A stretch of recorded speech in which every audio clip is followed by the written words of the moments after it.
My name is Dr. Sepeka, as I've been introduced already. The introduction to the Eng2604. Who should study this module? The purpose of the module, the reason for the module to be studied. I have capital letters there, who and purpose and reason, because they are very, very important.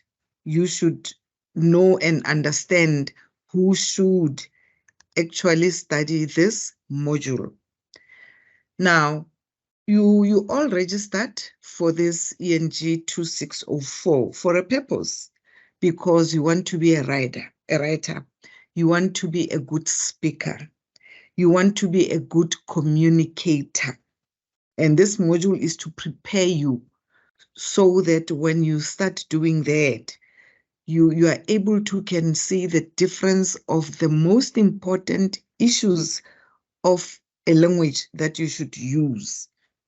The purpose is to prepare you that you become a very good writer.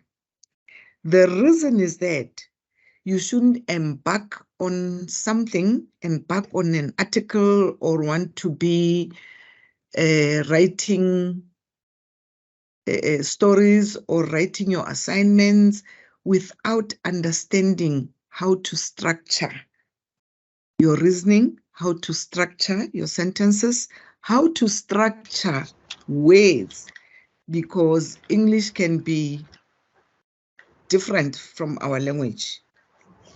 English is different from our language. The spelling is different. Everything is different, and it is done in a way that you should understand. For example, look at the spelling of purpose.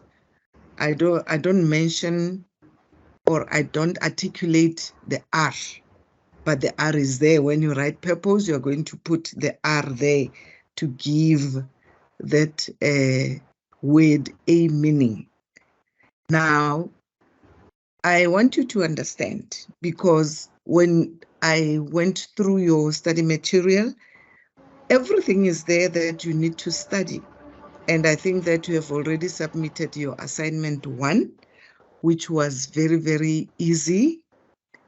And you managed to understand that it's important that you submit that assignment 1. Assignment 2 is coming, and your examination will be that portfolio.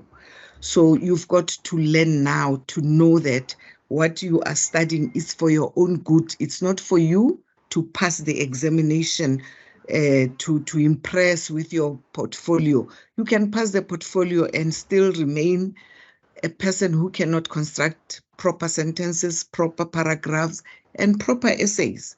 That is not the aim. The aim is to make you, get a grasp of what is happening in the world of English writing, English speaking, and English hearing, how you understand it. Okay? I move to this slide. I've summarized what I've written here. The overall purpose of this module is to improve the writing skills of public relations students. Writing can be creative and functional. So if you are going to be a public relations student, you want to write, your writing skills must really be up to standard. Sometimes a public relations student can be a journalist, a newsreader, an advertising person who wants to tell us about something. This is for you, that you understand the language, so that you must know when to use slang, when to use proper language. Because when it comes to advertising, you can find that people are using slang. They don't use proper language because they want to attract us in what they are advertising. Now, writing can be creative and functional. It is not always when you write that you will write what you read. When you write, you get a topic, you want to write about the building of bridges in South Africa. It's a topic, the building of bridges in South Africa. First of all, why this topic? Why building of bridges? Why do I have to know about the building of bridges?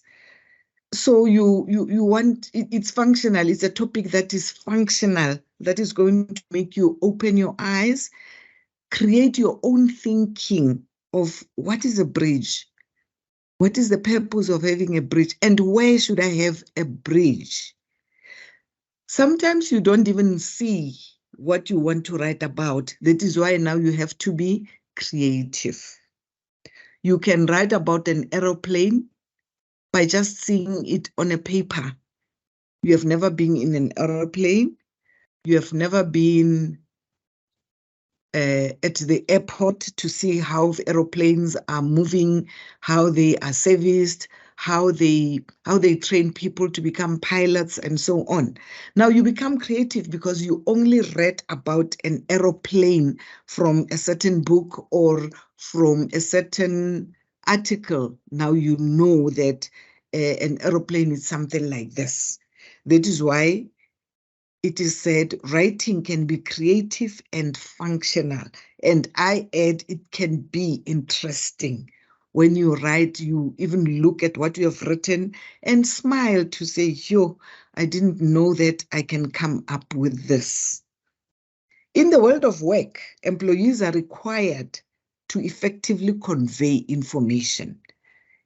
In the world of work,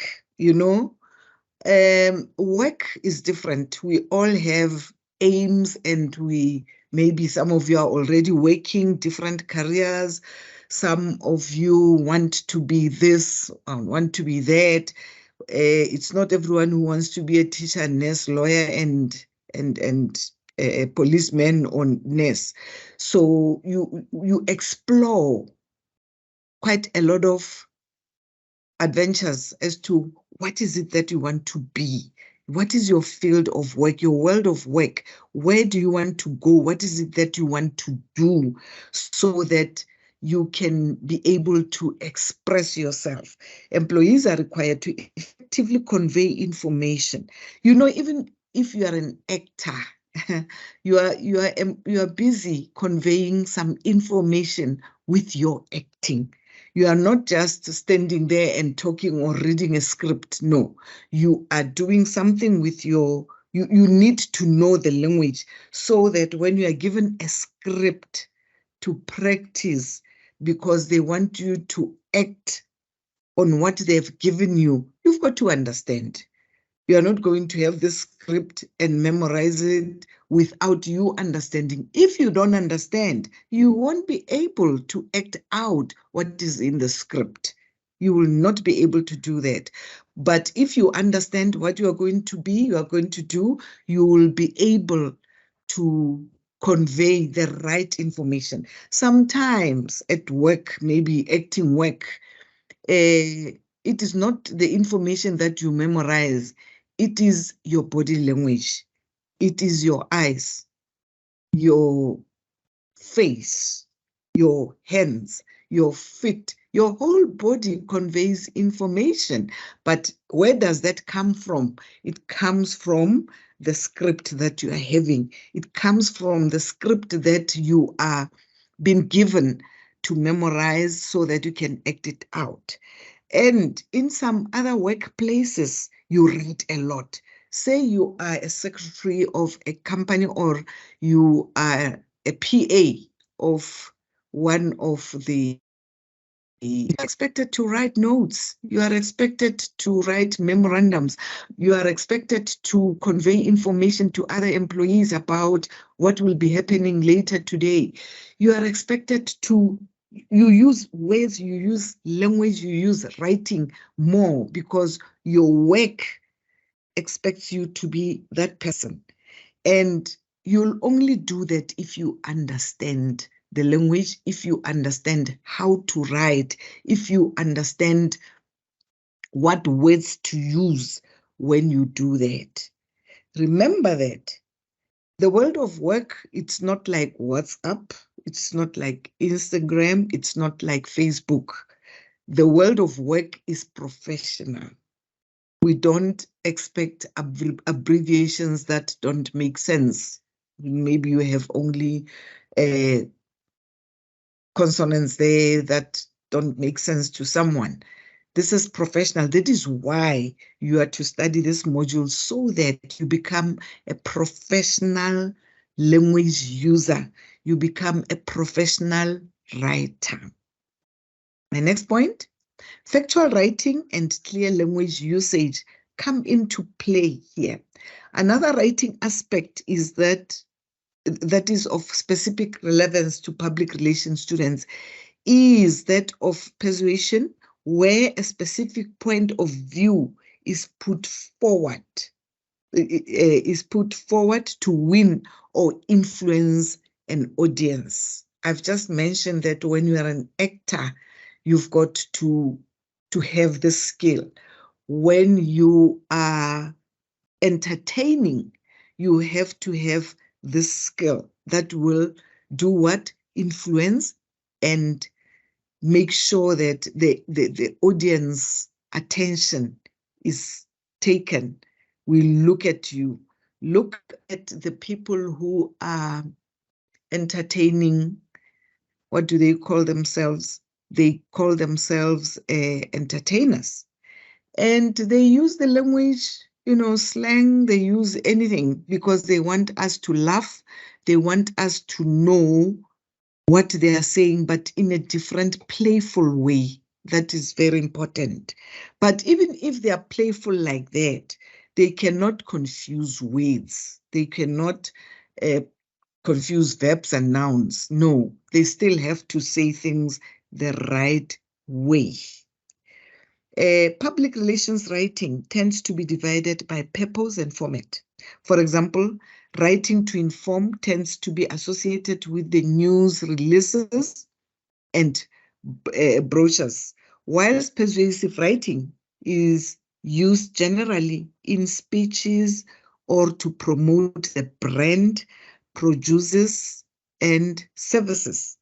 So it's a public thing that when you put something like when you advertise, all these boards that we see are beautiful people, sometimes you see the beautiful writings. These are the people who are like you, who studied to write for the public. So their billboards are always wonderful. They're able to can write one sentence that will make us look and be attractive. They make them so attractive because they want their brands to be persuasive. They want their brands to be seen and to be known, so that we are aware that the person who did this knows what he is doing and the aim, why this person was there. Why is he or she is doing this?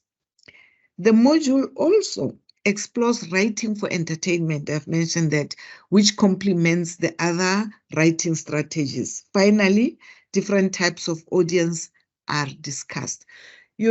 Audience, if I'm at the stadium watching football, I'm in the audience. The football language is different because you're just looking at people playing, kicking ball, but they are communicating. They are communicating with what? With the way they run, the way they hit the ball, the way they go to the shooting lines, they go to the scoring poles. They do that. It's the language that they use. If you're an audience sitting there and you want to write something about what is happening, you are going to be this audience who's going to say, oh, I saw the ball moving from so-and-so to so-and-so. You'll give a good rapport or good report. Take the announcers, the people who are telling us when the match is on. Those people, they can't just say anything. They use the language. It's very important. They use what is happening and they understand the language of the game, the language of football, the language of rugby, the language of tennis. They understand that. And when they're going to write, as they've been announcing and presenting, you'll find that they use good English because everyone Most people are going to read this, and it must not just be, a piece of paper written in the Sowetan newspaper or wherever. It must be constructive. It must make sense. It must show that the person who's writing here understands writing for public relations. My next one, you've got to demonstrate detailed knowledge of the conventions of standard English grammar and usage when writing. You must have an ability to identify and use the appropriate style and form for various written communications in public relations. I know some of you will say, why should we be taught this? Because we passed matric and we did this in matric. Yes, we don't deny that, but you've got to be more constructive to understand the conventions, because the conventions are the ones that shows us lecturers that our students don't understand the conventions of English. They don't understand the standard grammar and usage of English when writing. And your style comes from how you identify those conventions and how do you have your written communication, how do you have your communications written in a proper way. So you've got to be careful when you use this. I'll show you now as we go on. What do I mean by proper usage of conventions of standard English? It's very simple, standard grammar English. English is not going to change, whether you are in grade 1 or you are a doctor or you are in hospital, or English language and conventions don't change. The language never changes. What changes is how do you use it and what do you use to get that properly written communication in various ways. You've got to know that. Then you are able to can say, I understand English and I know what the English conventions are. What are conventions? Both mechanics. That is spelling, punctuation, capitalization, used for written language and usage, which is the grammar part of both spoken and written language. The 4 categories of conventions are spelling, capitalization, punctuation, and grammar.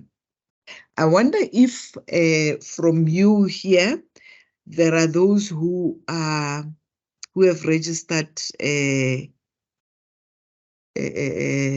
other module, which is 1514, because if you did that, you could have been much better. This could be a walk in the park. Now, conventions are those spelling, punctuation, and capitalization. We know that in matric, you are taught these things. You are taught that you cannot just write that. The spelling should be correct. The punctuation, where do you put your comma? Where do you put your full stop? Where do you put your exclamation mark? Where do you put your hyphen? All those punctuations. And how do you make sure that when you quote somebody, you use quotations, inverted commas? Those are very important. Those are all conventions of English, and you need to understand and know them properly. They are used for written language and usage, which is the grammar part of both spoken and written language. The 4 categories of conventions are spelling, capitalization, punctuation, and grammar. They are very, very important. Spelling, capitalization, punctuation, and grammar. You know that when the spelling of something is wrong, the spelling of a word is wrong, it's either it's not going to be understood or it's going to mean something different from what you were trying to say. Capitalization also, you must know when and where to use capital letters. It's very important. Punctuation, You cannot just have a sentence of about 10 lines or 2 paragraphs without punctuation. Then it's just straight like that. It is not understood. There's no comma, there's no full stop. There is nothing that shows that this person was writing with understanding. And the grammar that is, what is it? How do you construct your sentence? Then you'll be able to can understand. So those conventions, ladies and gentlemen, are very important. I stress on the first 4 important ones: spelling, capitalization, and punctuation and grammar. They are very important. If you understand that, you are going to be one of the best writers of English. Before I move to the basic knowledge, may I please check if you have questions? You know that last 2 days, few people, you can just name them. Paula, what are you saying? Unmute your mic and answer, please. No, I don't have a question, ma'am. You don't have a question. Thank you. Smangele? Smangele? I also don't have a question, ma'am. Are you following? Yes, I'm following, ma'am. Okay. Lindelwa? Oh, ma'am, I was actually writing on the chat that this will really help us. It's just a comment. This will really help us. We are at the university level, but we are still struggling with English. So Yes. I'm just taking some few notes here that I think I'm lacking with so much that I think I'm learning here. So if possible, can we get the presentation or some recording? Because I really think this will help us. Thank you. You joined late. It was announced that the recording will be sent, but now the slides also will be sent to you. But wouldn't you think that it's better to ask those questions that you are taking as I'm going on, so that when I say that, I stress or I clarify it better? Lindelwa? Actually, I do. I was just writing for a sake of referring when when we forgot or when we mix things, because sometimes we mix the subject and the verb and whatnot. But as Okay. you were explaining, because I just came in late, so when you were explaining the conventions where there's a spelling, punctual, and whatnot, I did not know what I know. There's a spelling, punctual, and capitalization, but I didn't know what they do call. How do we call them? So some of the things Oh. we just don't know how. Yeah. So yeah, we are just learning. We are learning. Okay, I'm glad. Then maybe you will have more questions, and I will continue. I've just started. This was my introduction, so I'll clarify. I'll clarify those conventions one by one. Capital letters, how to use punctuations. I'll clarify them now. But I'm glad that at least you are participating. Jared said, the mic is not working. I hope it's working. You are checking that it's working now, so that you can also you can participate. I'll really appreciate if we all participate, because this is very important. You are not going to go anywhere if you don't understand what I am doing today. Now, moving on from the conventions of English, basic knowledge. I think I come to what Lina is really thirsty to hear. Basic knowledge. The best way to approach any subject is to make certain that you understand the basics before you tackle anything that is advanced. You should already understand the basics, but if there are areas that you are unsure about, hopefully this section should help you. If there are subjects that you don't understand, basics that you don't understand, you are free. As I'm talking, you are free to ask me or to stop me to clarify, maybe clarify some slide or to make sure that you really understand. So there are people who can speak English, by the way. They have what we call spoken language, but they don't have written language. There's a difference between a person who goes to an English medium school and can speak English, but this person cannot write English because the area of the basics of writing English is not developed. So I know most of you, when we are at the malls, we hear young people speaking in English, they communicate in English. Even the 2-year-olds, the parents are communicating in English and saying it wrong. And you just say, yo, parents are really punishing children here. They are saying things that will sometimes embarrass you at the restaurants because they think they are right, only but sentence construction is most of the time wrong. Now, I'm moving to this.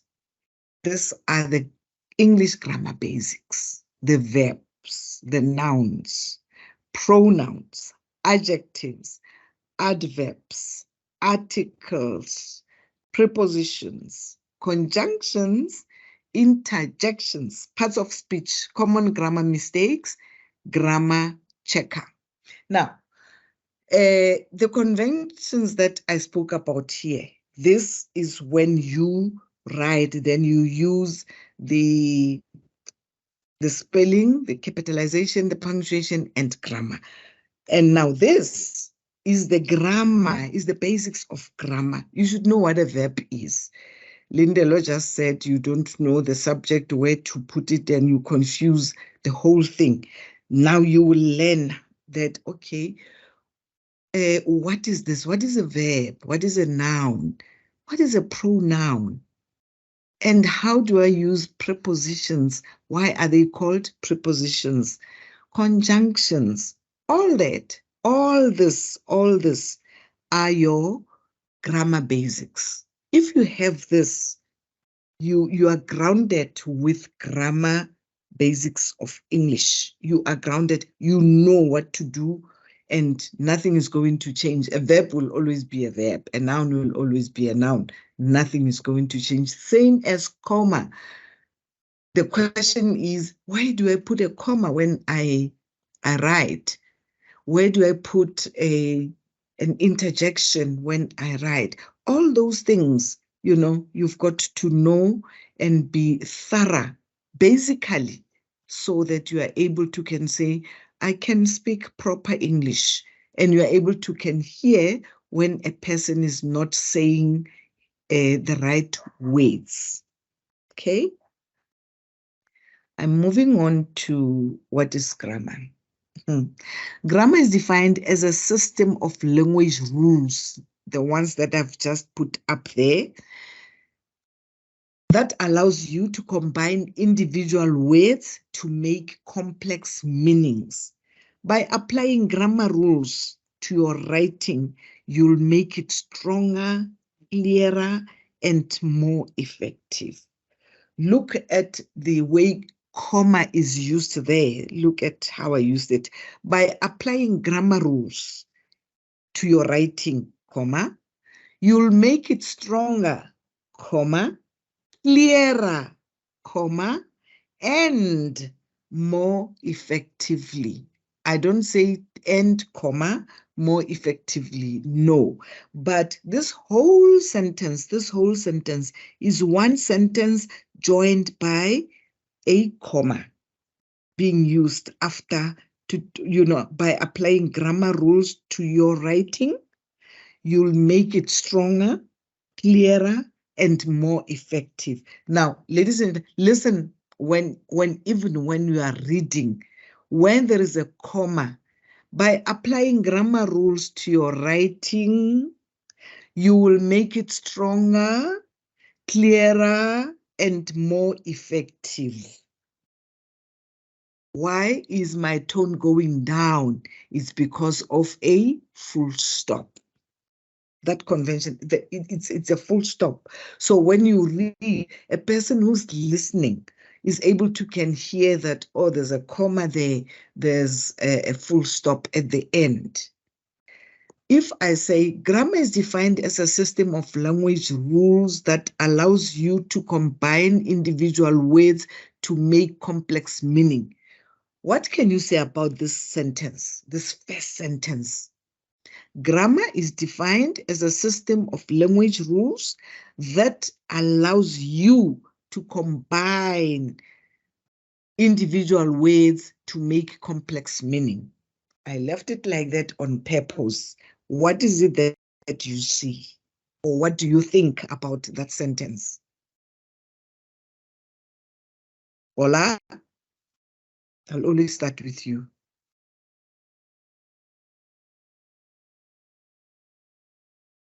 Hello? Do you have Can you repeat people the there? question, ma'am? Sorry? Can you repeat the question, ma'am? My question is, read this sentence. Grammar is defined as a system of language rules that allows you to combine individual words to make complex meanings. Full stop there. Now, I'm saying, when you look at this sentence, how would you want it to be read? Do you see it to be correct? Or do you see it to be too long? Yes. And for me, ma'am, I can say it's too long, but it's readable still. But it's readable still, ma'am. Yeah, but I think maybe you need commas. Yeah, just for some breaks. Where would you put a comma if you're correcting? What would you say? I'm your student now. You see the sentence. You want to show me that it's too long.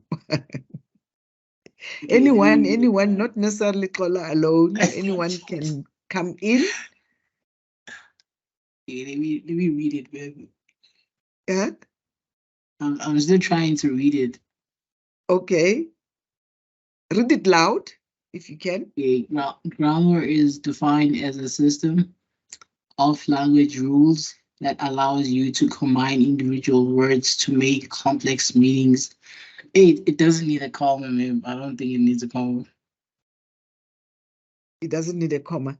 Nah, it doesn't need a comma because it's very straight to the point. Okay, what are the others saying? What are the others saying with the sentence?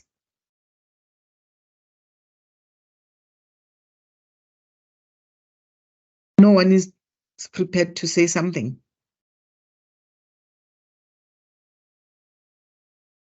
Will I be wrong if I say grammar is defined as a system of language rules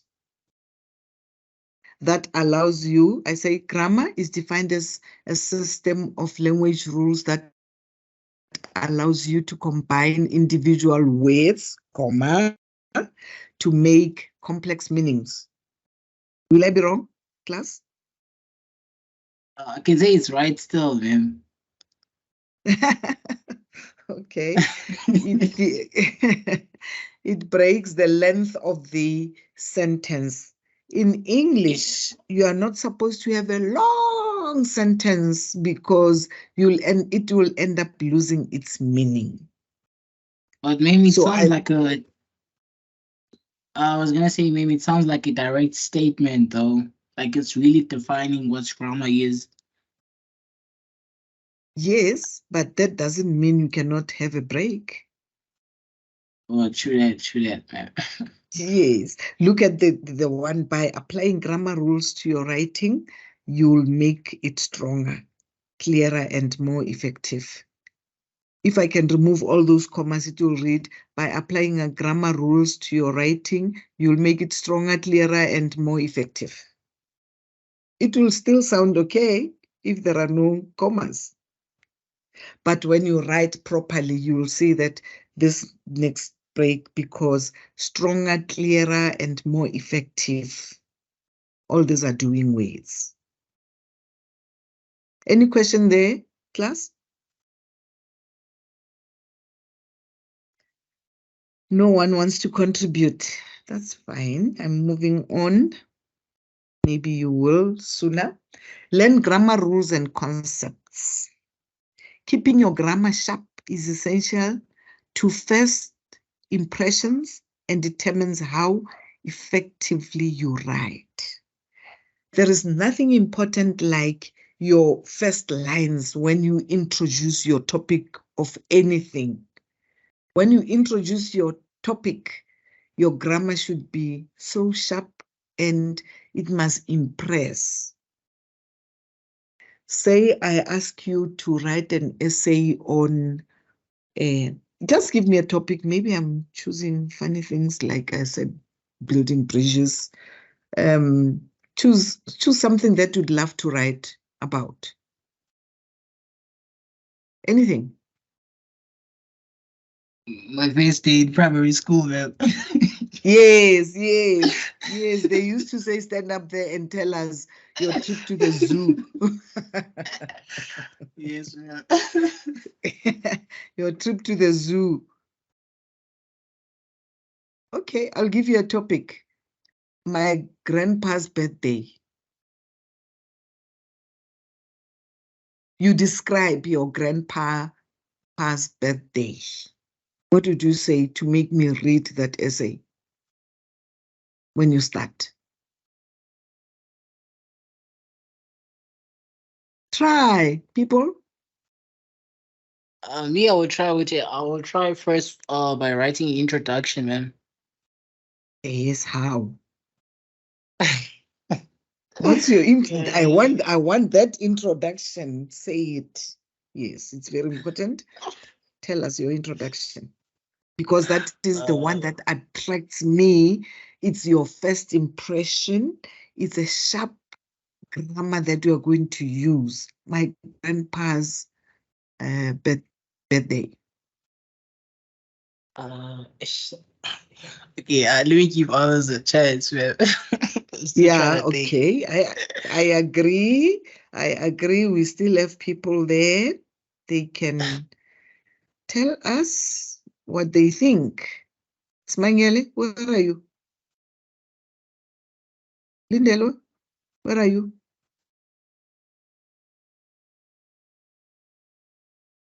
Are you all quiet now? Or you are no more in the class? There is nothing wrong to talk and make a mistake or whatever you are learning. Let me try, ma'am. Yes, please. Thank you. Introduction.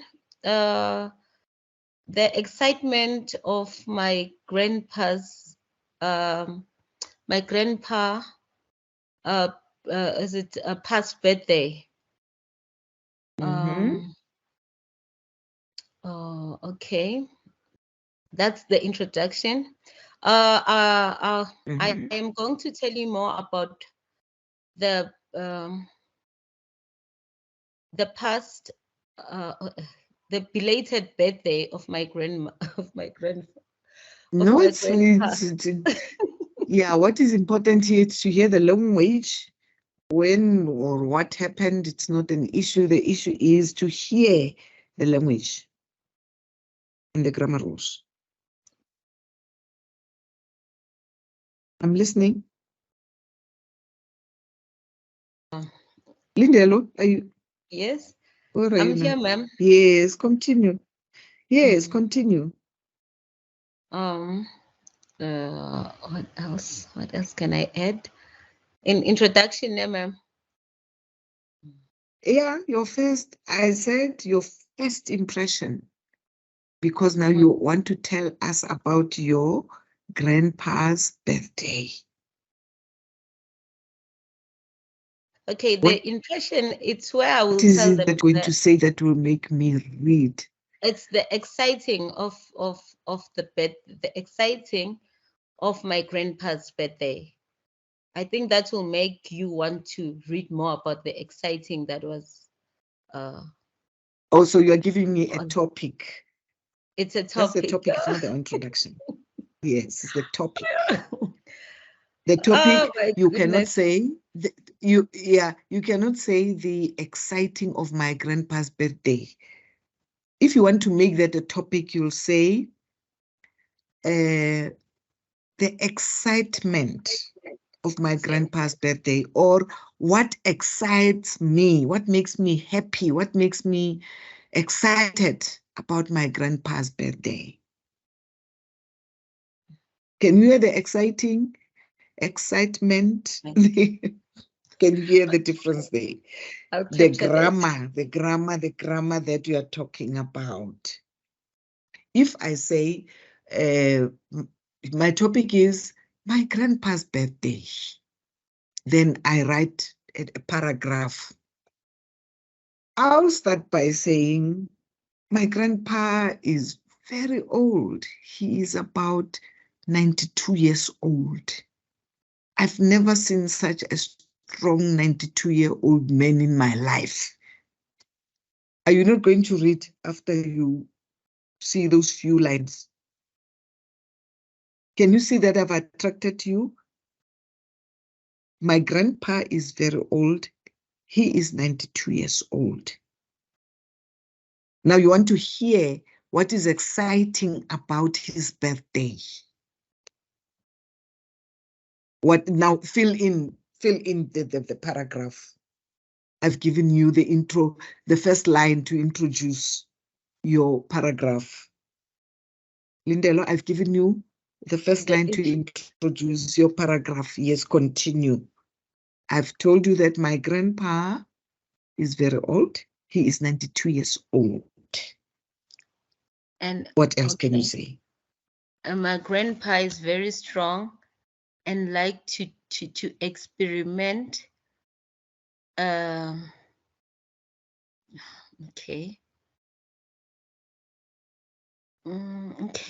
Okay. My grandpa is very strong and like to, okay, let me say, and like to go to the gym every morning.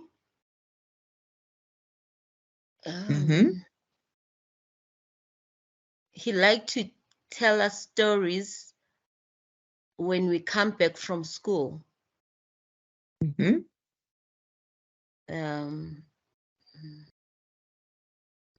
My grandfather, as a family man, no. Can I stop you there? As I'm reading, I hear you are telling us about his character, his life, but the topic is my grandpa's birthday. Yes. And already you have used, I started by saying my grandpa is 90, my grandpa is 92 years old and very strong. And you also said my, so every sentence is going to start with my. No, you're not going to write like that. You're not supposed to write like that. Yes. And can you see that with the first few lines, you have already deviated from the topic? You have deviated. So my grandfather is 97 years old.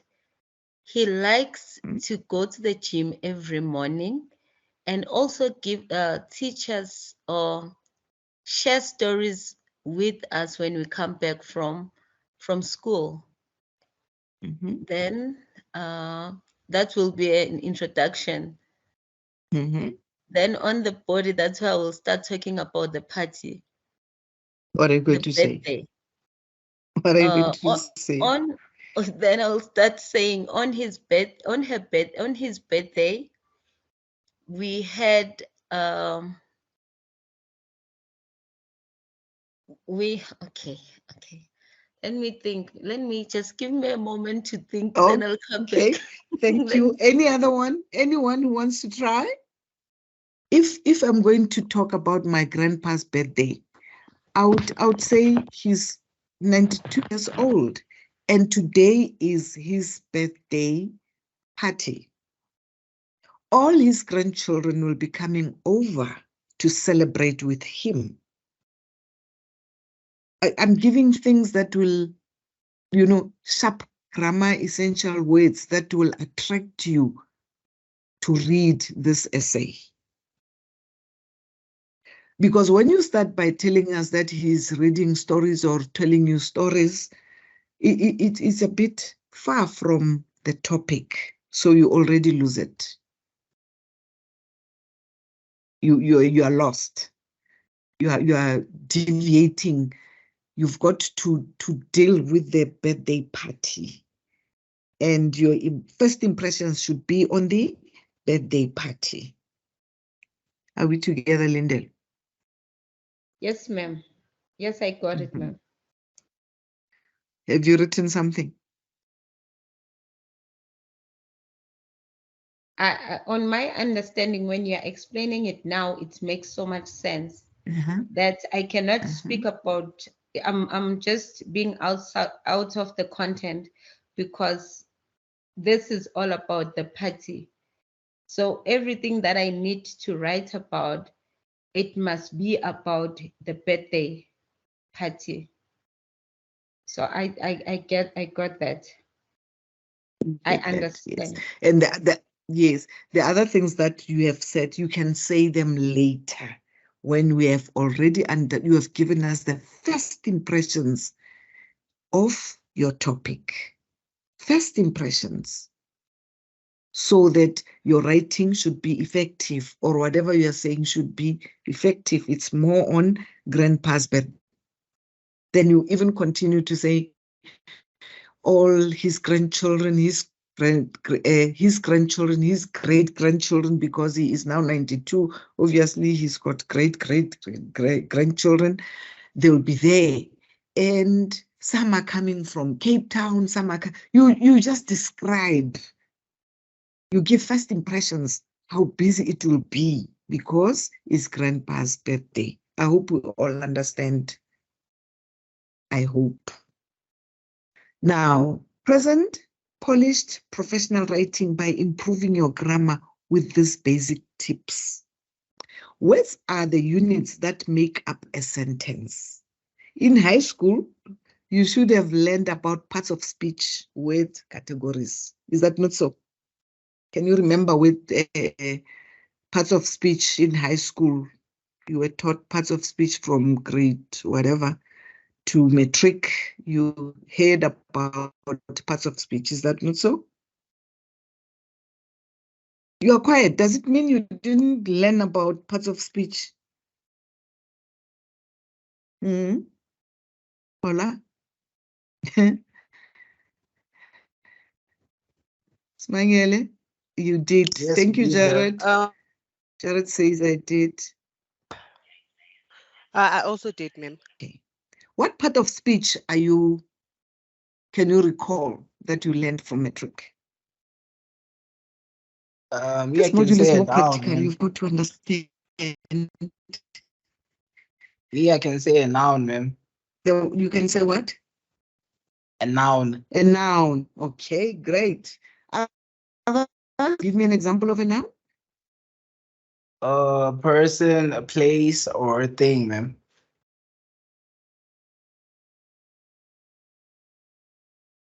Hello? Okay. Yes, you say a person. Yes, I agree. Give me the name of that person. Ola. Give me a name of a person. Ola is the name. Ola is a noun. Ola is a noun. Yes. And yes, Ola will be written in capital X. Is that not so? Yes, ma'am. Yes, ma'am. Yes, Lindelwa. Ola will be written in capital because it's a noun, right? When I look at all these names, it's only Ola that is written in small letter. The X there is written in small letter. And Ola Glaza supposed to be in capital, just like the D. I'm just trying to show you the importance of a noun. Yes, ma'am. Yes, ma'am. Okay. Even for a place, I'm just you do trying the to show same you thing. Hello? Yes. Capital I'm saying, all ma'am, the time. even Yes, when you capital write, all the even, time. yes, ma'am, for like a place, and person and a Mhm. thing, yeah, you always put capital letters at the first alphabet. Irrespective of where they are in the sentence, Yes, ma'am. Yes, you ma'am. complete it, irrespective of where they are in a sentence. Irrespective of that, you are in capital, write them in capital, so that one can see that this is a noun. Oh, is the name of a person, is the name of a town, something that you want to use. Okay, so those categories are very important. You don't have to mix them. Your sentence like you don't understand. The same as you write that topic, my grandpa's birthday. The only topic is the M for my, because you are starting that topic. The rest are going to be small letters. But to make it more, you can say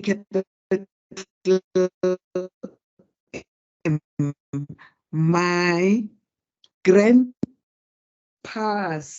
birthday. The pa, P-A, because it's grandpa. Pa means father, papa. Then you put it in a capital letter, grandpa's birthday is supposed to be in small letters. Then your sentence, your topic is correct.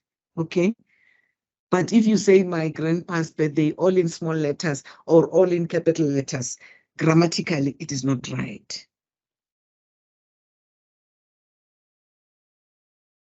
Right.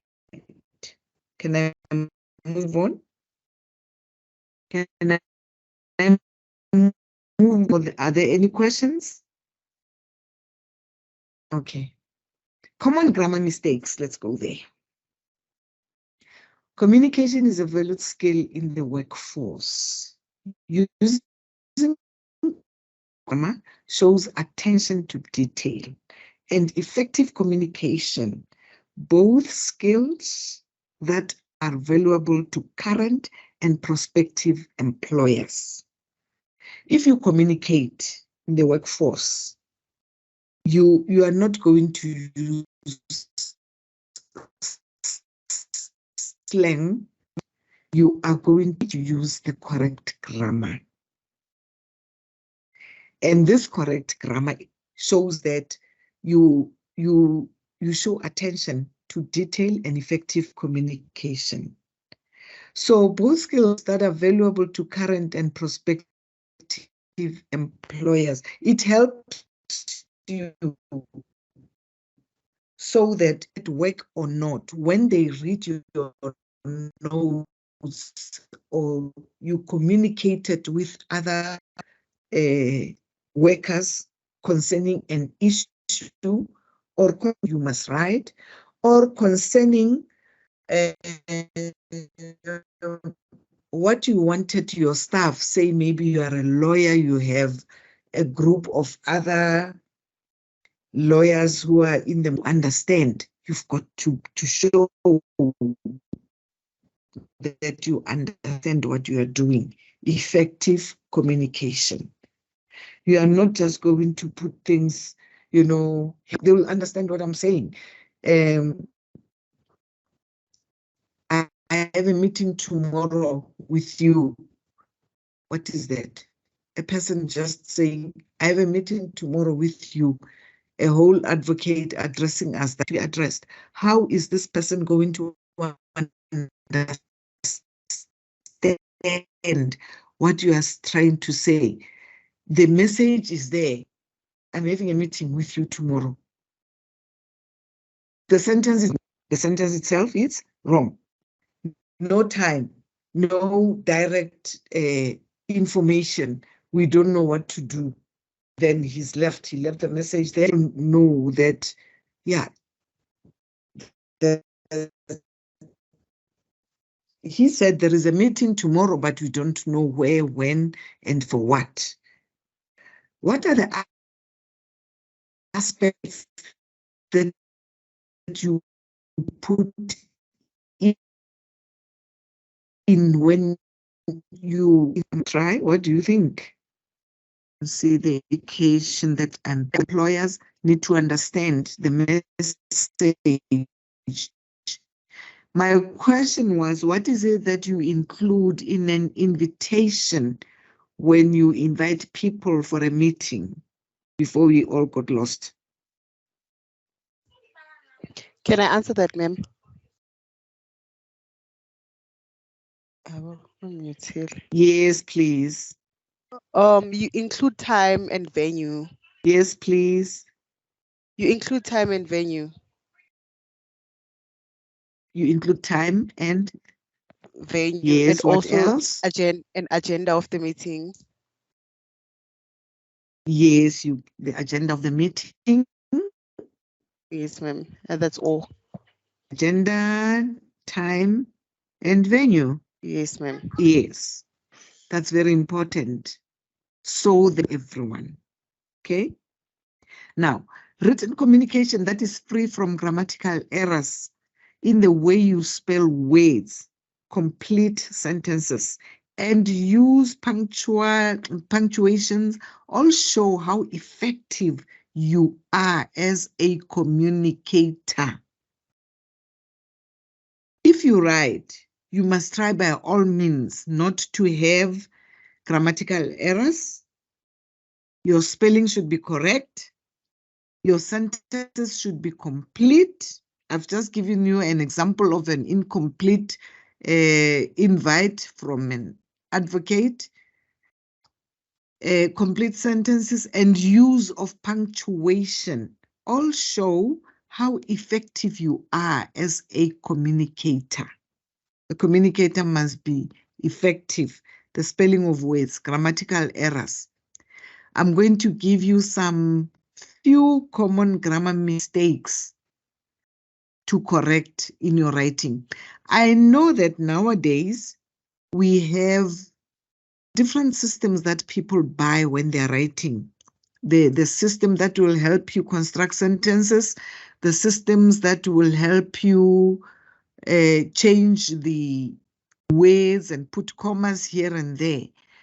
But you cannot rely on that. You need to have the basics because these systems can also fool you, just like Google fools people most of the time. They can also fool you because you might ask Google, what is the spelling of this word? Google will give you something else. When you check it from the dictionary, it's something else. When you read the sentence, it doesn't give you that meaning. So you've got to understand the grammatical errors and the spelling of words so that you are so glued to Remember, understanding. your network is so bad. Yeah, man. Yo. Hello? Now it seems I'm in trouble. Hello, I'm here. Can you hear me now? Oh, I was saying, ma'am, your network is so bad, like your voice is glitching. Phew. I don't know what I'm going to do because I'm expecting the load shedding from 8 o'clock. Not now. Sure. It's only 7 o'clock now. So if I'm letting, thank you for making me aware. What was the last word that you heard so that I can repeat? It's what you just said now, like away. Thanks for making me aware, ma'am. Oh, now you're the one who is letting. Written communication that is free from grammatical errors in the way you spell words, complete sentences, and use punctuation all show how effective you are as a communicator. I hope you all heard that, right? Then I explained to say you've got to have complete sentences. You've got not to rely on the systems. Did you hear me talking about systems? Yes, ma'am. Yes, I explained about systems, that systems will give you different way of writing English, because English is from England, from Australia, from New Zealand. They all, I'm sorry, they all speak different English. So if you use those systems, sometimes they don't help you. That is why you have to learn your own grammar so that you can understand that this system is not giving me what I expected. The meaning of the words, you've got to be very careful with that, because Google will give you whatever comes, whatever is there. I don't rely on Google. I don't trust it. So your knowledge of basics is very important. And I go back to this slide to say your knowledge of verbs, nouns, pronouns, etc. is very important, because those are your basics. Without those basics, you are not going anywhere with your language. Now, the common grammar mistakes that I'm going to state here, or that I've stated here, I've mentioned just to show you how easy you can go out of the way. Earlier, remember I said, write an essay about your grandpa's party. And I showed you, Lindela tried to also give her impression that it's very important to give the best impression for your introduction, because your topic attracts me. Now I want to see how you are going to write, how you are going to expand this topic. It's very, very important. Now, these are some of the common mistakes. Spelling a word wrong. When you type, it's easy to change a word or leave out a letter. Even when you write using a pen. When you finish a piece of writing, check your spelling by rereading your work or using a digital tool to help look for errors. The digital tool, I would prefer that you use this tool when you are really advanced, when you are clued in the language, when you know how to construct a sentence without silly mistakes. We call them silly mistakes. Because when you leave out a word or spell it wrongly, let me take the word leave. To change a word or leave out, then you spell that leave as L-I-V-E. My pronunciation is correct. Change a word, leave out a letter. Leave out. L-E-A-V-E is different from L-I-V-E. What's the difference, class?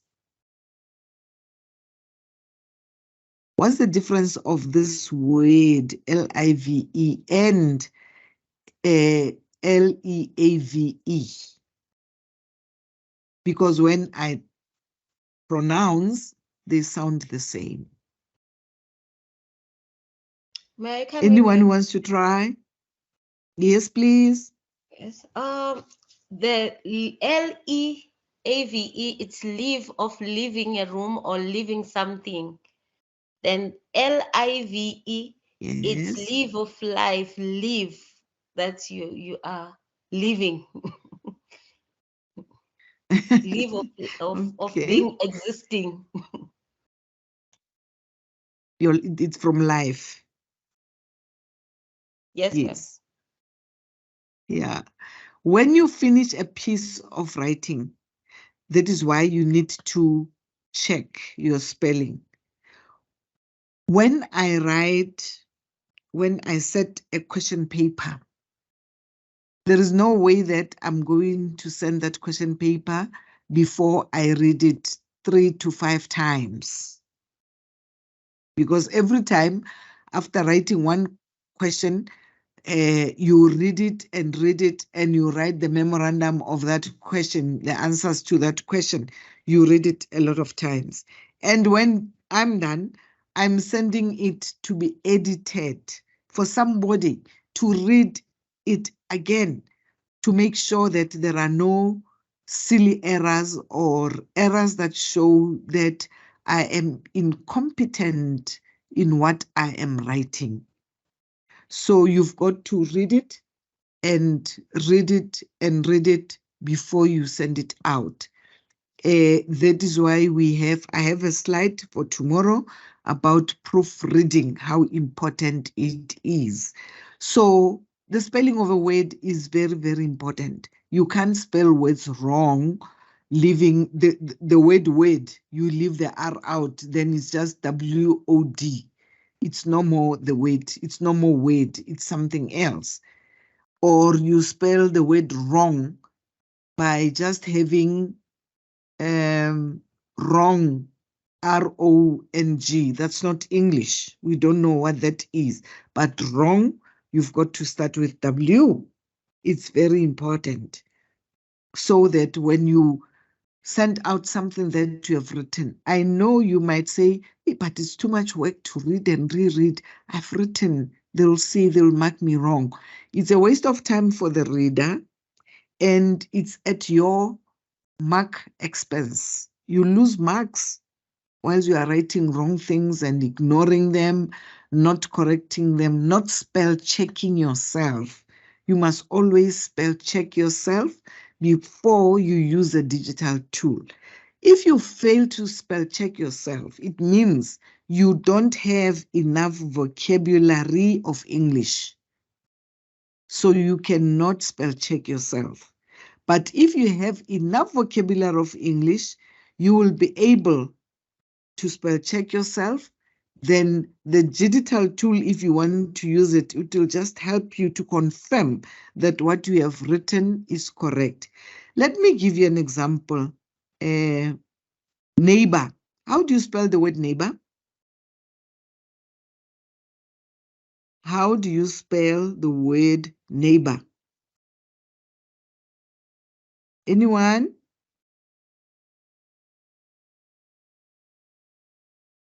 How do you spell the word neighbor? Oh, where are you now? It's Neighbor, ma'am. Neighbor, yes. Yes, ma'am. But what about the spelling of ending the OUR with just OR? Is it wrong? It's wrong, ma'am. You have to end with OUR. It's wrong when you are using that type of English, South African English, which is American English. But with other countries, it's not wrong. Just like labor. Labor ends with OUR. That's how we spell it. But some spelling tools, they spell it with OR. I've seen this with other computers. When you write, they underline the words that you think they are correct, only to find that it's the language that is installed in that laptop or the computer. Do you understand what I'm saying? Yes, Lindelwa? Yes, Lindelwa, I see your hand up. Yes, ma'am. I also see in organizing and it's organizing. There's one with a Z and one with an S. With an Which S, one is the yes. correct one? We use ours as S, organizing. We pronounce it as organizing, but we don't write it with Z. We write it with S. But some spelling tools will check you and say, no, it's a Z. But the S is the correct one to use for your studies, for everything. Thank you, ma'am. The Z is correct, it's not wrong, but you are going to get confused because somewhere you're going to use an S, somewhere you're going to use a Z. I'm saying this because I've seen that with me when writing, when I was still studying, that, oh, this thing is just confusing. So I must just stick to what is used at the university, the S.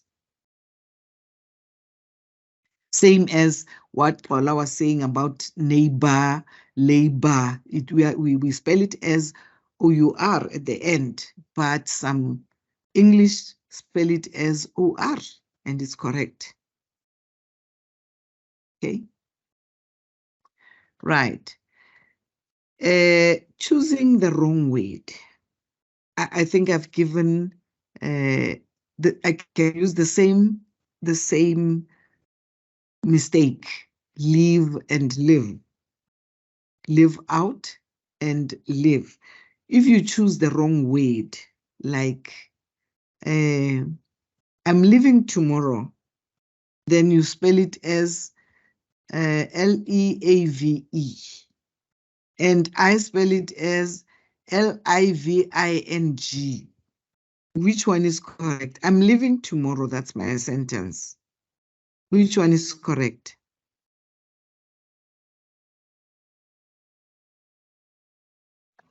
Can you repeat the question, ma'am? Okay. I'm saying I'm leaving tomorrow, and I spell my sentence, I am leaving. I have Living, or do I have to write it as Leveng? Living tomorrow. It's not Leav like Ning, ma'am. Leaving. Living, yes. I'm Yes, leaving ma'am. tomorrow.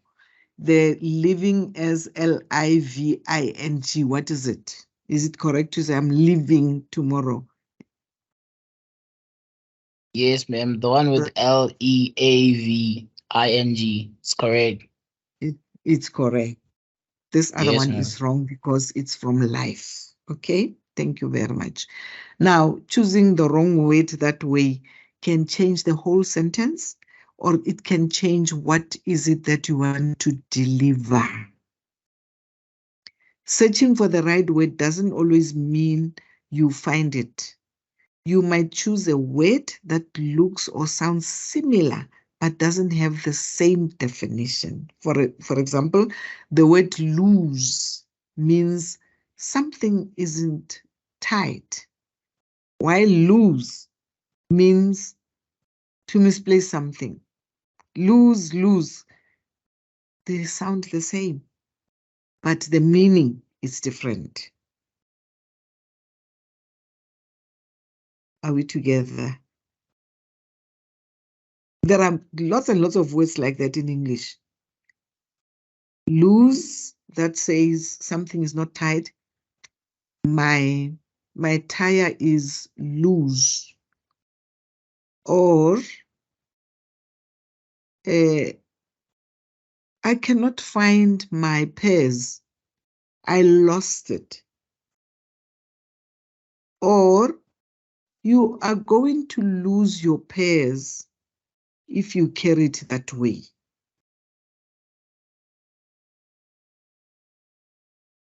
You are with me. Are you with me? Hello? Yes, Am I ma'am. still audible? Yes, ma'am. Am I still audible? Yes, you Yes, are. ma'am. Okay. Okay, if I'm still audible, it's fine. I just don't want to lose you. Lose again. I don't want to lose you, meaning does it mean I'm going to misplace you? Or does it mean you are not tight? I'm saying I don't want to lose you. Are you with me? Yes, ma'am. Yes, ma'am. Yes, ma'am, we are here. You are laughing. Yes, I say, where are you? I can't hear you. I don't want to lose you. Which lose am I talking about here? How do I spell it? Now, I was asking, does it mean you are somehow not tight or you are misplaced when I say I don't want to lose you? Can you see how words can be confusing and spelled the same, but the sentences being different? I hope we are all following.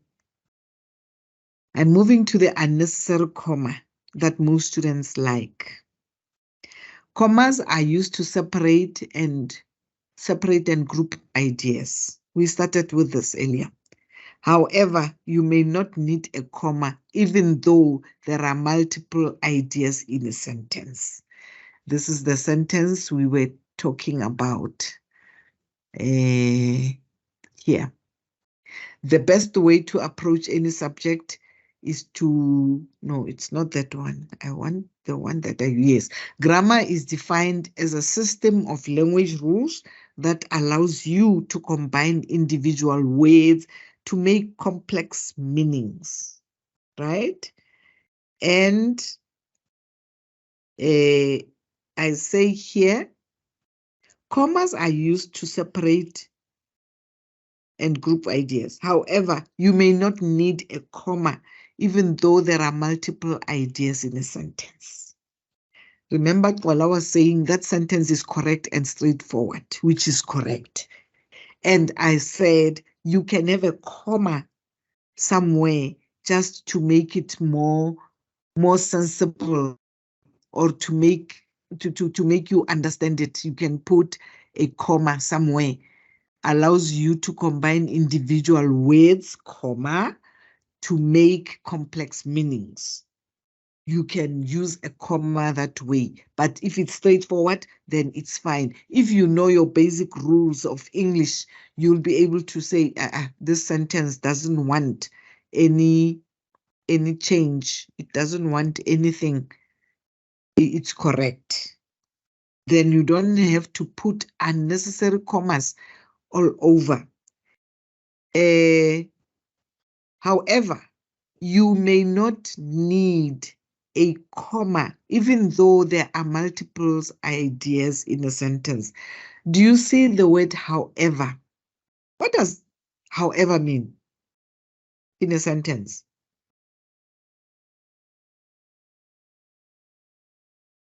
When you use however, you must always have a comma. Why?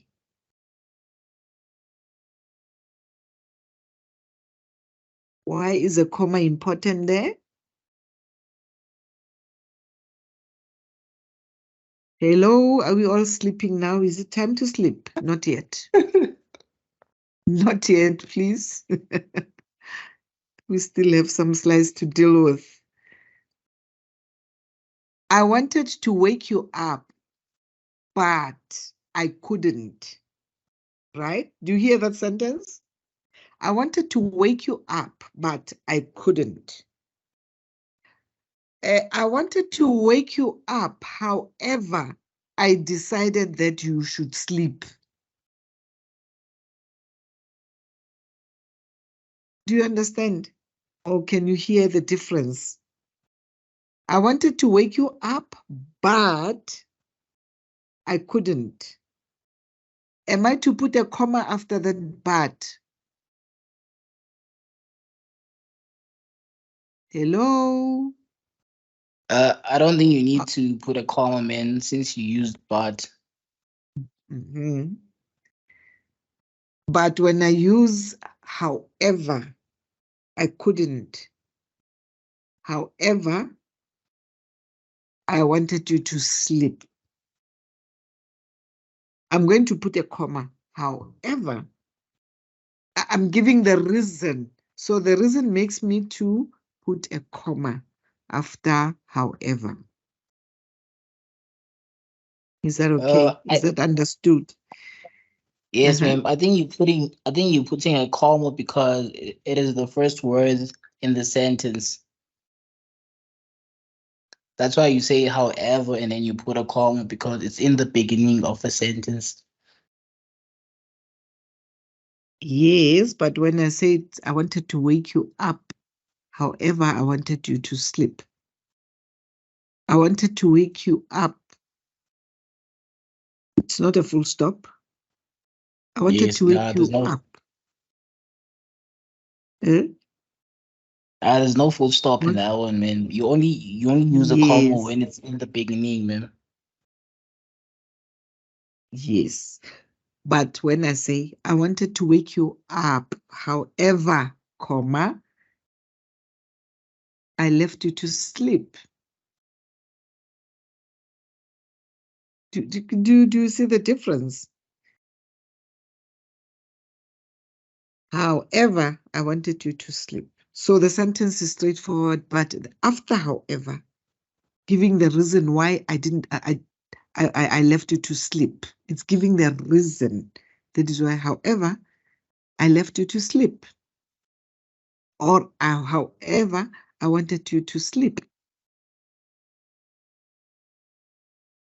Now, commas are used to separate and group ideas. However, you may not need a comma even though there are multiple ideas in a sentence. Then, Sharon and Sue went to the office is an independent clause, meaning it can stand alone as a sentence, while to is a preposition that starts a subordinate clause, meaning a clause that can stand alone in a sentence but adds more information to an independent clause. I hope you understand here. Sharon and Sue went to the office. It's a sentence on its own. It's an independent clause. You are telling me Sharon and Sue went to the office. Maybe I asked, where are they? Then you say, Sharon and Sue went to the office. But when I say while, to is a preposition, went to the office, that starts a subordinate clause, meaning a clause that can't stand alone. You cannot just say to the office, Sharon and Sue to the office. You always have to have a, who can guess? What is that went? It's a, I'll remember the parts of speech. Sharon and Sue went to the office. Went is a,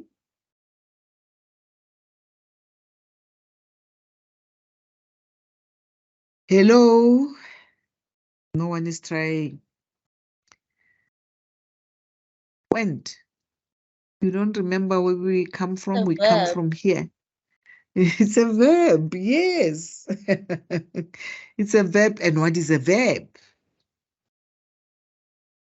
What It's is a a doing verb? word. Okay, how do we do words? It means it's a word that gives you an action of what is happening. It's an action, it's a doing word. It tells you what is happening.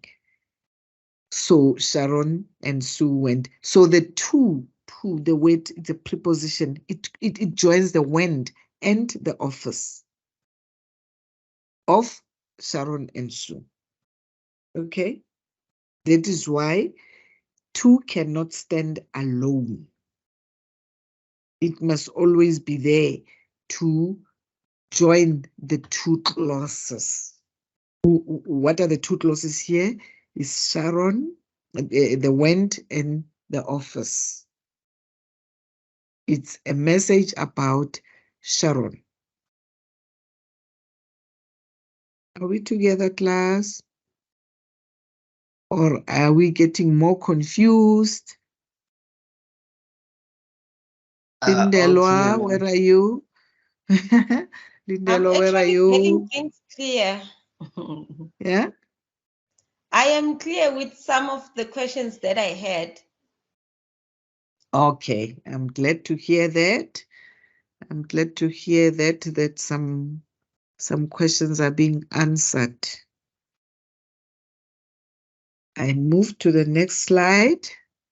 Unclear pronouns. It's not to say, let me mention this. It's not to say unnecessary comma. This I've just given limited examples. I just gave limited examples, but there's a lot. There's a lot that you can use, that you can see that this is an unnecessary comma.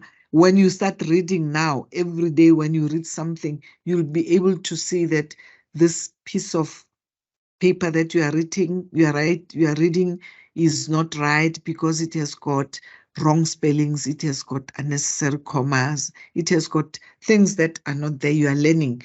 You critique everything that you read, everything that you hear when people are speaking English. I was telling you that when you go to the malls, you find parents with their children speaking English. And when you listen to the type of English that is being spoken there, you ask yourself, why are they doing it? Because the parents cannot even pronounce some words correctly. So you've got to be careful on such things, because that's how you start learning, since you are one of those who wants to be the best writer, the best person who wants to give information using proper language. You are the one person who will want to write articles as an academic. If you don't have basic English, what is it that you are going to do?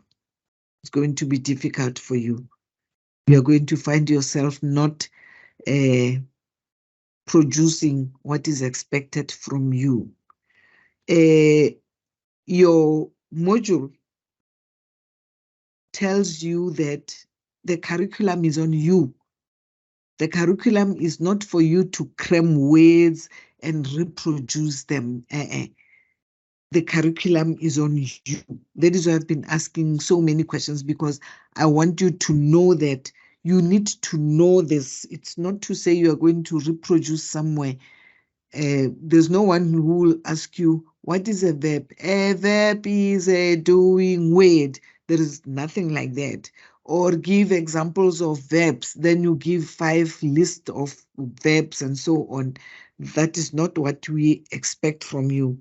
We expect you to use a verb in a sentence, in a constructive sentence, in a constructive language, to show that you understand what a verb is. Are we together, ladies and gentlemen? You are going to show by writing that you understand a verb, a noun, an adverb, a pronoun, so that you put what you are learning in practice, more in practice than in cramming. There's no language. You cannot cram a language. You have crammed enough language in high school, because you were told sometimes memorize the meaning of words. We are not doing that here. We want you to practically write the correct sentence with the correct verbs, with the correct nouns, with the correct conventions. Then we will say you understand what you are doing. I'm sorry. You understand what you are doing. You are not going to just put everything in, in confusion like that. Are we together? Hello? My class is gone now. They've all gone to sleep. Are you all sleeping? Okay, Kola. Okay, thank you. Thank you, Lindelwa. Jared disappeared. I don't see Jared anymore. But let us continue. Sure, time is flying. It's already 8:41. I can't believe this. It's already 8:41. Okay, but it's one slide only that is left. So I'm going to that slide. Unclear pronouns. Do we understand what pronouns are? A pronoun.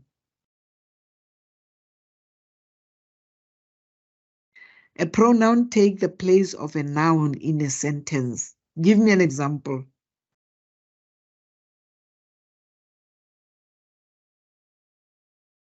Lindelwa, give me an example of a pronoun. A she. Yes, she. It's a pronoun. It's a pronoun. Use it in a sentence. Okay. Well, let me think. Let me think. Others can help also. While you're still thinking, they have the answers. You can use your own pronoun, not necessarily she that Lindelo mentioned. Me, I can use we, ma'am. Yes, use it. You want to play soccer. We want to play soccer. If you want to replace that we with a noun, what will you say? With a noun, ma'am. Yes. We want to play soccer in F&B Stadium. No, the we. Just replace the we. The Ma'am? sentence, we want to play soccer, is correct. Now I'm saying replace the we to be to have a noun instead of we, because we is a pronoun. Paula and Buko want to play soccer. Yes, you use the names now. Now you refer to the third people, but we, you were including yourself. Is that not so? Nah, I was including two people, ma'am. When I was Yeah, saying you we are making use of two people, the or third more. parties. But now we, you are included. When you say we, you are included. Yes, ma'am. How can you construct it? Like adding we. Adding e. Say it. Oh, I would say I wouldn't say Paula, but I would say me and Buko, we are about to play soccer in the stadium. Okay. Me is correct, but normally in English, you never use me if you're talking to me. You rather say Poco and myself, or Poco and me want to play soccer. Yes, ma'am. Yes, that's how you put it. You start with the person you are engaged with, then yourself. All right. Do you understand what I'm trying to clarify here? Yes, clear, ma'am.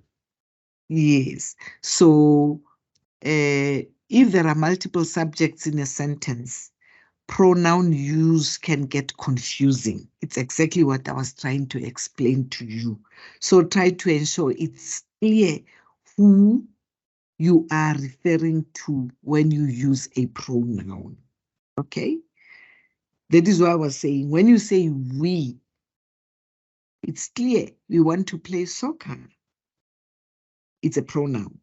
But the pronoun replaces who? Replaces you and Poco. So those, the two different things are replaced there. names, persons are replaced. That is why you say we, you are included. If you were referring to two people, the two people that you were mentioning, Poco and Ruri, what would you say using the same sentence? What pronoun will you use? Yes. Can you repeat the question, ma'am? Your sentence is, we want to play soccer. Now I'm saying, Yes. replace we with the two people, your two friends. Ola and Buko. Oh no, I would say Buko and Lunga and myself. You want to play soccer? You can say we. Did you say we or yes? Nah, I said Ola and Buko and myself. Want to play soccer. Yes, ma'am. Okay. Now I'm saying, leave yourself out. Or I would say Ola and Buko.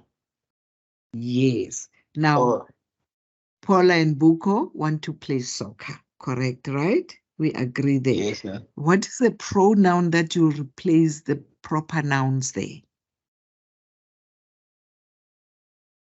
Pronoun.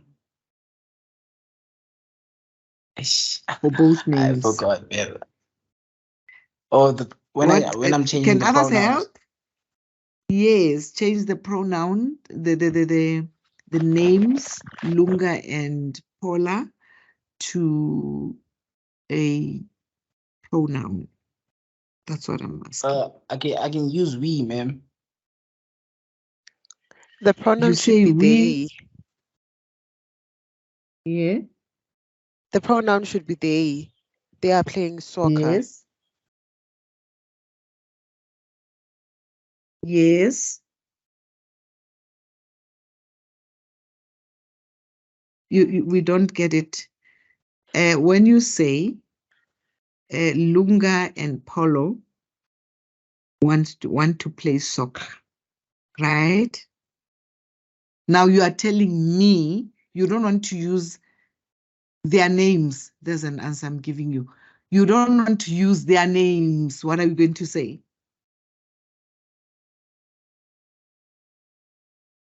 They are playing soccer, ma'am. The same sentence. You are missing something now. Yes, they're playing soccer is correct, but what was your sentence?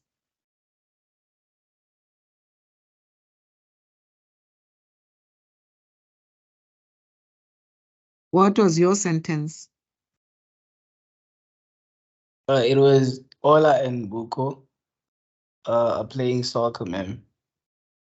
You changed it. You said want. There was want there.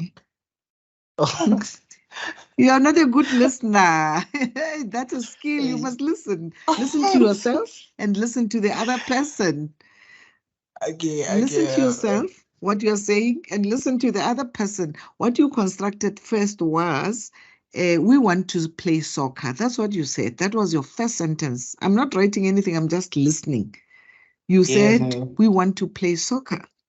Yes. And then you said, Lunga and Paula want to play soccer. Then I said, replace it. Yes. And then the other one was, you said Lunga and me. Then I corrected that. To myself. Yes. Then now you say Lunga and Paula play soccer, of which your original sentence was Lunga and Paula want to play soccer. Right? Yes, ma'am. Now I say replace Lunga and Paula with a pronoun. Replace what, ma'am? The names, Lunga and Paula. Replace them. Help there, other colleagues there. Please help. a pronoun. How about they want to play soccer, ma'am? Thank you. Simple as all that. That is what I was saying. Now you say they want to play soccer. You say they are playing soccer. That is why I said I'm giving you the answer. The pronoun of more than one name is they. Is that not so? Yes, ma'am. Yes, ma'am. Why do we sound lost like that? I don't want you to be lost. Pronouns use can get confusing. It's exactly what I was trying to illustrate. So try to ensure it's clear who you are referring to when you use a pronoun. In the following examples, Bob and Pete both may use he as their preferred pronoun. So it could be unclear which one shared pictures based on where you use the pronoun.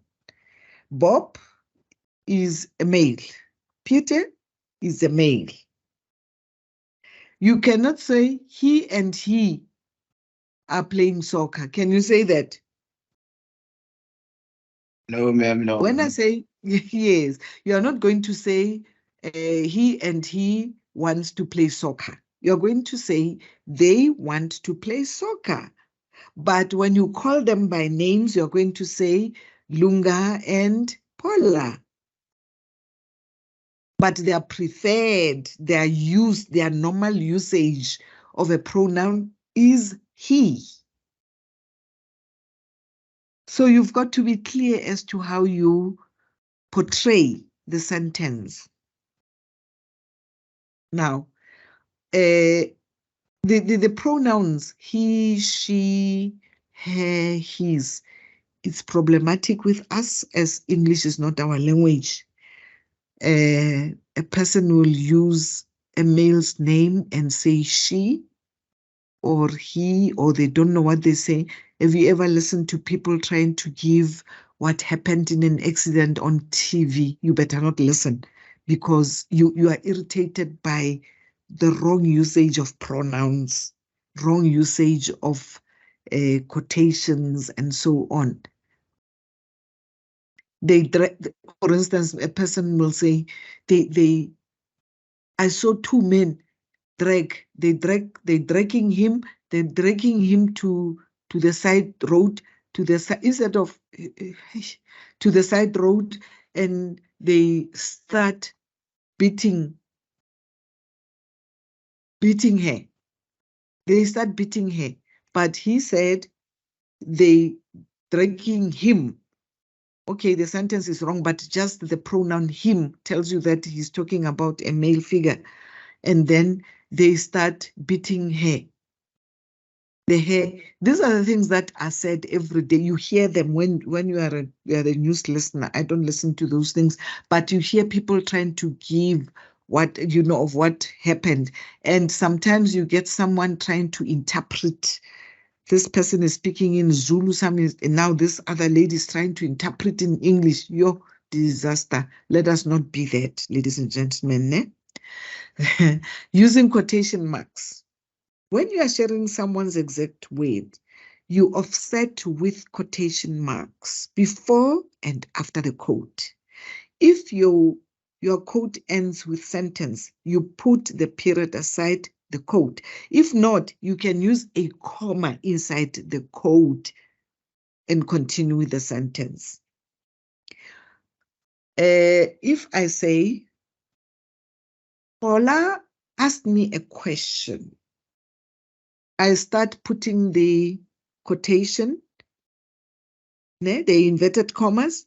Paula asked me a question, full stop and inverted commas. He wanted to know about verbs. What is wrong with that sentence?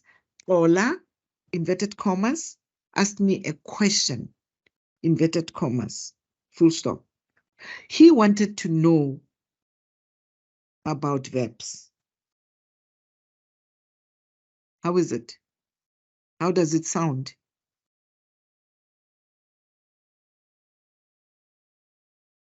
I'm confusing you. Am I confusing you? Okay. Do you sometimes hear people say, I quote? I quote. My teacher used to say, work of today must be known by tomorrow. I quote. When I say I quote, it's because I'm talking now, I'm making you aware that I quote somebody's words, my teacher's words. I say, I quote. My teacher used to say, Ma'am, your network is inverted bad commas. again, ma'am. Oh, okay. Maybe I'm gesturing again. I'm using my hands as if I'm in class physically. I'm saying, when I say I quote, when I talk to you right now, I say, I quote. My teacher used to say, I quote, comma. My teacher used to say, comma. Work of today must be known by today. Work of today. Before I start with the word work, I put inverted commas. Work of today must be known by today. Inverted commas. When I talk, I write, I'm going to put it that way. But when I talk, I'm going to say, I quote. My teacher used to say, work of today must be known by today. What is my teacher's quotation? What did he quote? What am I quoting from him? I'm quoting work of today must be known by today. I'm not quoting what I'm saying. My teacher used to say. That is not his quotation. His quotation starts with work of today must be known by today. Inverted commas, full stop. When I'm talking, I'm going to say unquote. Then I continue with what I was telling you. Then I will continue with what I was telling you. But when I'm writing, I'm just going to put the inverted commas. And a comma, if possible, like work of today must be known by today.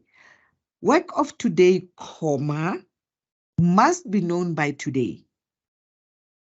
It's in quotation marks, but there's a comma before the full stop. Work of today, that is to stress what I want you to understand, what my teacher taught me. Work of today must be known by today. Any questions, or you're still thinking? Let me conclude with the capitalization. Your capitalize certain, can you see what I've written the capitalize certain words every time you use them? For example, always capitalize the pronoun I and proper nouns, which are names of people, places, historical events, brand names, days of the week, holidays, and some titles. The years, the months, and so on. All those are to be written in capital letters. That is the pronoun. The nouns that can be replaced by the pronoun. If it's a place and you want a pronoun, to use a pronoun, you'll use it. A brand name, days of the week, Monday, Tuesday, Wednesday. Then you use that capital and you use a proper pronoun. That is why we say there are proper pronouns that one can use. I hope tomorrow you are going to ask me questions, ne? Because you are not asking me questions today. It's But you are straightforward, ma'am. I think participating it's clear, ma'am. but you are participating, and I'm very happy about this. I'm glad that the overall purpose of this module, you understand the creativity and functional of the language, the factual writing, and clear language usage. So if there are questions, clarity, and answers that you need, you can do that. You can ask me today, now, or you'll ask me tomorrow. Because tomorrow we'll be dealing with to demonstrate an ability to produce text fit for a specific public relation purpose using appropriate professional conventions, format, structure, grammar, and technologies for a given context, because contexts are not the same. Language differs. In a hospital, their language is different from the language in the prisons. When you go to court, they talk about your honor and so on. The language is different. When you look at how they write, sure, they come with words that we don't understand. So we want you to understand this structures and grammar and the format and how and why are they important, so that when you write, you produce a fit and proper text. If there are no questions, ladies and gentlemen, thank you very much for your time. Let's meet tomorrow.